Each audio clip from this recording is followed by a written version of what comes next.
Welcome to Influential Entrepreneurs, bringing you interviews with elite business leaders and experts, sharing tips and strategies for elevating your business to the next level. Here's your host, Mike Saunders. Hello and welcome to this episode of Influential Entrepreneurs. This is Mike Saunders, the Authority Positioning Coach. Today we have with us Leisa Reid, who's the founder of Get Speaking Gigs Now and the CEO of the International Speaker Network. Leisa, welcome to the program. Thanks, Mike. Great to be here. Hey, so I'm looking forward to talking with you because I think that in this day and age of business, it doesn't matter what industry you're in, people realize that when you can communicate one to many, that's a whole lot more effective and efficient than just going out and talking to one person and then the next person. So I want to learn from your years of experience, but before we get into that, get us started with your story and background and how did you get into this industry? Actually, when I was in college, my degrees are speech communication. I have a bachelor's and a master's in speech communication. I even taught interpersonal communication at the university I attended, Cal State Fullerton, when I was in my 20s. But then life sometimes takes us on a different tour than we originally intended. And I did not become a speaker until I was 40.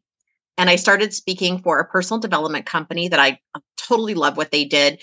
And they said, we want to fill our workshops. And how we do that is we go out and teach people experiential methodologies of how their mind works and then how they can actually start to have some change in their life. I thought, well, that would be great. And I started speaking my first year. I booked 83 speaking engagements in my local area. And I did that through a lot of blood, sweat, and tears, realized that maybe there was an easier way. So I created a speaker community, which is now called the International Speaker Network, so that I could start networking with other people and making it easier. What I didn't expect was to actually start a business around it because people kept asking me for help all the time. Yeah. They said, I want to get on that stage. How did you do that? What are you doing? So that's how Get Speaking Gigs Now was born. I love it. And it's like, and I'm sure you've seen this a billion times, like when we watch Shark Tank and they go, oh, how did you, create your product? And they said, I had this problem. I looked for that solution. I couldn't find it anywhere. So I went out and did it. And that's what you were talking about is blood, sweat, and tears. That means you had to make mistakes and you had to fix things and learn. And then when you kind of look back and the dust settled, you probably had a nice little blueprint checklist, do this. And then when people started asking you, it then begged the opportunity to turn it into a business. And that is just spectacular, which obviously means that you also need to stay updated because some of the tips and strategies and techniques probably change these days in business pretty rapidly, right? It's funny. My book came out, even though my business started in 2017, my book wasn't published till January 2020. And so, of course, March 2020 happens and I had a pause of, oh my gosh, is this relevant anymore? Do I need to change anything? We have a whole different world. And what I realized, Mike, is that it's nearly the same. The difference is virtual, but just like anything, you got to adapt to your audience, adapt to the technology, things like that. Other than that, it wasn't really, really different. Now we have AI, so that's a little bit different. But again, another tool doesn't replace you as a human being, but how do you use that tool? Yeah. Yeah, that's a really, really excellent point because it kind of gets down to who are you? What are you all about? What problem do you solve? And when you can do, like I said before, that one to many, that public speaking opportunity is huge. And I think that it reminds me of the old Stephen Covey teaching, begin with the end in mind. So you can't just speak for the sake of speaking. You have to have a goal. Why are you going to speak? Just for branding? Well, hopefully not, because it's hard to quantify that. So what do you recommend your clients to think about when they're beginning laying the groundwork for their speaking career? I tell you, you and I are of the same mind there. When I help people, what I call get your talk ready to rock, we start at the end. I always say we're going to start. The end is the beginning and the beginning is the end. So we start with a call to action. What's that clear invitation that's going to help drive business to that person? And that could be different for everyone. We want to do what makes sense, what fits in your skill set. What are you comfortable with? Because if you aren't in love with your invitation or your offer, then the audience will not be in love with it either. It has to be authentically genuine. So we start there and then we work backwards. So at the end of creating that talk, then we put the title on top of it. So sometimes people come to me and they come with their title. And I'm like, well, we'll see if that's still the title when we're done. I don't know. Yep.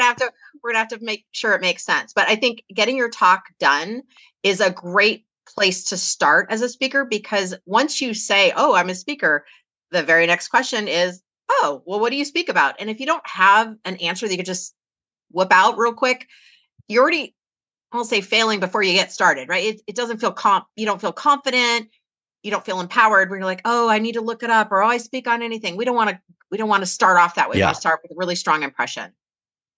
Now, I know in my business of marketing, I really harp on picking a really dialed in target audience. What do you do when you're working with your public speaking clients? Because you could say, oh, I'm a public speaker and I speak about some really broad topic. I don't know. Let's just pick AI as an example, how to use AI in business. That is crazy broad. What do you say regarding how deep should a speaker customize their, proprietary talk for their target audience? I think it depends on the person and what they're bringing to the table. I have yet to meet any speakers who are exactly like another speaker. So what we do is really figure out, where is your comfort zone? Where are your contacts? Where does your knowledge serve a certain audience? And then let's start there. I call them like pillars. Like, do we have 3 pillars, for example, that we could start looking at? So then they can start to test out, hey, is my message really well received in this industry? What about this one? Sometimes we assume our topic is going to be well received in a certain industry, and then we get in there, we're like, oh, that didn't really work out so well. I'll give an example. One of my clients used to be an accountant and is now a life coach. She started speaking to accounting groups because she can totally understand their obstacles, their challenges, and she can get right in there and speak their language, but she's offering a way out of that struggle and stress. And so that, when I see, actually I just sent her I don't want to say a lead. Yeah, I sent her a lead today because it was an accounting conference coming up. And I know that she could bring a ton of value to that. So that's one example of, like, you might want to look back and see, where have you been in the past? What kind of group could you chameleon into? If, of course, it matches the offerings that you have. Like, are those your potential clients? That's a good place to narrow it down. Yeah, and I think part of that, in just my opinion, is where does your passion lie? Because what if you could give a talk on some topic for some target audience, and it's like, okay, I could do it, but it doesn't really get my lights lit up. You're 100% right. It really, and people can sense that when you step on stage, whether it's virtual, on stage, live, and you come out, and even if you just, I'm sure there's 10,000 speaker tips, but even that pause at the beginning, before you even say a word, they can just tell you are ready to go. So how does someone figure out, like, their true, like, passionate niche to make sure that they're solving a problem for that target audience with their solution? And then, and only then, are you going to start creating your talk? Yeah. And I serve clients sometimes who are newer in their business. So they may not always know that yet, especially in the coaching business. Yeah. Sometimes they think, they get very excited, they have their certification, they're ready to go, and they haven't quite yet figured out who are my people. And oftentimes I'll hear general things like, oh, my clients are women over 50 who are burnt out, so, which that could count as a niche, but I think it's just overused. So I like to encourage people to really get deep on their, what I call, client confessions.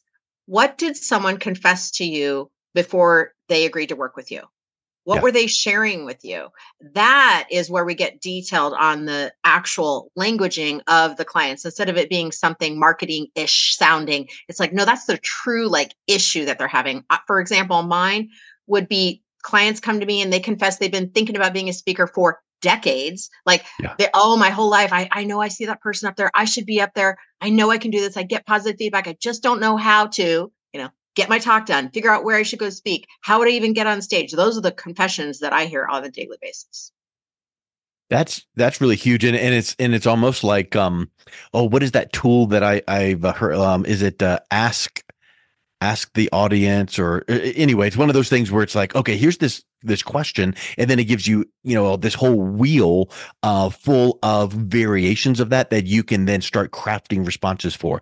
And like you said, maybe if some of your clients are newer to the industry, you can't go back to your 10 years of experience and go, oh, we'll just ask 38 of your last clients to, but you can be keeping that in the forefront of your mind and weaving that into a conversation so that now you're learning from every single person you're communicating with. Yes, absolutely. And that helps So, them narrow it down. It really does. And so here's then I wonder if you experience this with working with your clients. They go, oh yeah, I do this talk here, and then here's this whole laundry list of keynote speeches they can do, and it's 17 bullet points long, and it's like, wow, that's almost overload. How many like main keynote talks would you recommend a client kind of polish up and dial in and focus on? Well, most of the time I'm working with someone as they're at the beginning of their speaking career. And when I say speaking career, meaning using speaking as a marketing strategy, not becoming a professional speaker, although a couple of my clients are professional speakers. So they'll say, well, how many do I need? Do I need 3? Do I need 5? Do I need 7? Do I need 1? I say, we need 1 first. We need 1 that you've given a bunch of times, you know it inside and out. Start with 1. There's nothing wrong with starting with 1, because if you start, like say you're a brand new speaker and you all of a sudden start with 3, that means 3 messaging things. That means 3 PowerPoint slides if you're using PowerPoint or some kind of slides. That means 3 times the amount of practicing, and you haven't even gotten on stage yet. I just don't think that's a great plan. Get deep into 1, know it like the inside out, back your hands, and then add another one. Often I'll say, for me, I use my intuition. I don't know if this is true for you, Mike, when I'll know when a new talk is coming, because I'll be driving and I'll start thinking about it. I'll be getting ready in the morning. It's coming out. I'm waking up in the middle of the night. It starts to come to me. I'm like, okay, that means a new talk's coming, and I just start listening to it, start jotting notes down, starts to formulate. But it's not out of desperation because I think someone else wants me to have a new talk. It's because, no, I have something that's actually powerful to say that is a different perspective. And that's totally fine. I think sometimes people think it's like you have to have everything from the gate. I'm like, no, you got to start somewhere. You just got to start somewhere. And starting with 1 is a great plan. Excellent. So now let's say that they figured out target audience, their message, their solution to the problem that their target audience have. They've got that one talk. It's polished up. It's, you got to go give it 127,000 times. We know that, but they've started giving it. Where do you start looking for speaking gigs? Because I think if you Google that, you're going to get overwhelmed and feel like you're drinking out of a fire hydrant. You are 100% right on that.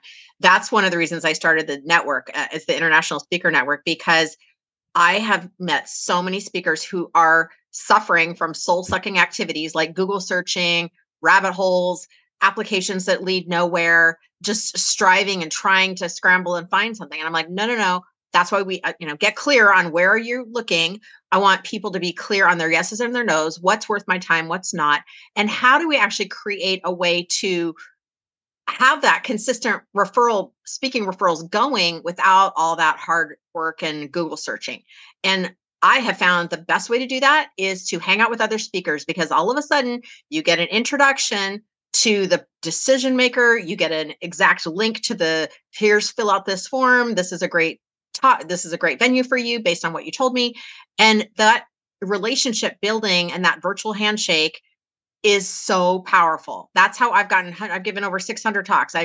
Most of those hundreds, I don't cold call anymore. I haven't cold called for 8 years in my business because of that strategy.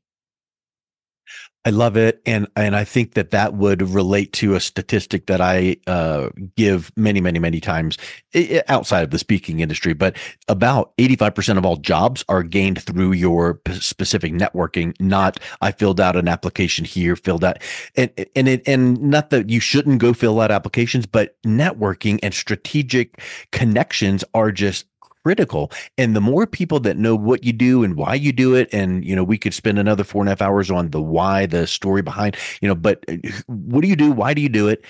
They might not be the one that books you, but they might be someone that introduces you to someone. Have you seen that as well? Absolutely. And I think a lot of times people are just looking at, or that phrase, stepping over a dollar to pick up a dime. Yeah. they're not realizing. So what I try to impart upon the members of the International Speaker Network is like, everyone in this room is super connected. Everyone in this room has spoken a bunch of times. I mean, some hundreds, some thousands. So you want to be in with these people. You want to like get to know them. Of course, you got to be nice. You got to be nice to people. That goes a long, long way. And Yeah. being willing to serve and help someone else goes a very long way.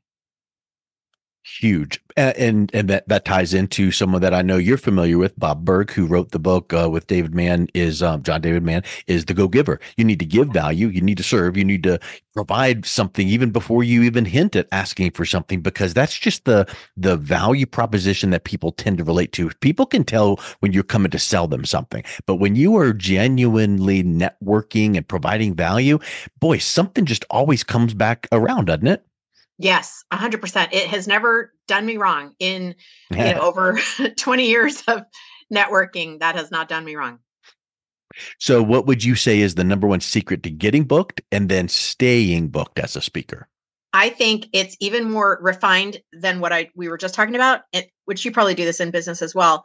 But I call it the speaker soulmate system. You find your speaker soulmate, and that means someone who. So it's kind of like a business referral relationship, right? But a deeper one, Mhm. like a soulmate. That's like your inner circle person. So you could have like 3 speaker soulmates, for example, and that's it.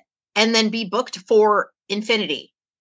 If it's somebody that they speak similar frequency as you. So if you're brand new, maybe find someone else who's a little brand new. You guys are starting around the same level. Or if you're medium, you find that person who's kind of on the same path as you. 2, you got to know, like, and trust them. When I say that, it seems obvious, but I don't mean you need to know them for years. You didn't need to grow up together, but maybe it's just someone you just met. And you're like, that person, I really resonate with that person. I'm going to get to know them a little bit more, right? So you invest in that relationship, and then you trust. Do you build trust? Like, you refer a couple easy peasy ones, and then see how it goes. Did they show up? Did they deliver? Did they, reciprocate? Right? That's the building of the trust.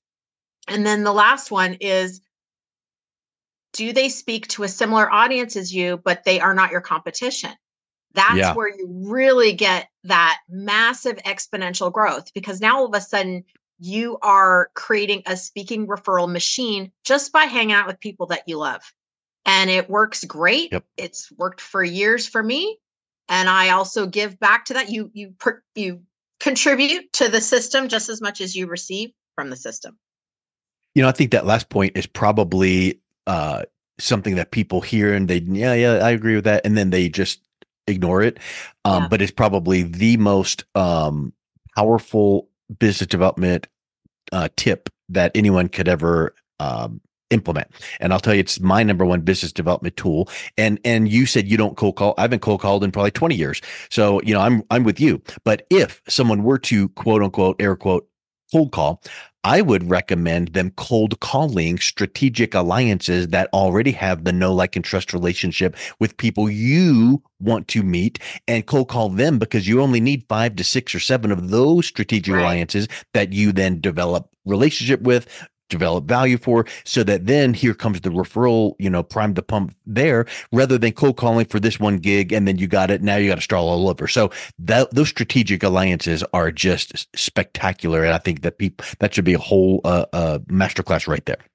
Exactly. And that's something we'll even do activities in the network where we call Find Your Speaker Soulmate. So like, Yeah. we're all in the room, quote unquote, the virtual room. It's like, okay, we have a shared Excel sheet that we look at, and we're like, look, you don't need to have a meeting with every single person in this room. That's ridiculous. Find Yep. the couple people that stand out to you. You're like, that's the person. I want to meet with that person. I think sometimes we get that scarcity mentality when it comes to networking. Like, I got to give every person my card. I got to give call every single person, add everyone to my list. Those are horrible, horrible things Yeah. to do when you're in a networking situation. You got to use your time wisely. I couldn't agree more. Well, I'll tell you, Leisa, it's been really powerful talking with you. I've learned a whole lot. I think that it's really amazing what you do and how you're serving your clients. If someone is interested in learning more about everything you're doing to help them get started speaking and then the International Speaker Network, what's the best way that they can learn more and then also reach out and connect with you? Yeah, they can go to getspeakinggigsnow.com/tips, because that will give them 5 top tips to get more speaking gigs now. And there'll be some information coming up their way for the International Speaker Network as well. Excellent. Well, thank you so much for coming on. It's been a real pleasure talking with you today. Thank you. You've been listening to Influential Entrepreneurs with Mike Saunders. To learn more about the resources mentioned on today's show or listen to past episodes, visit www.influentialentrepreneurssradio.com.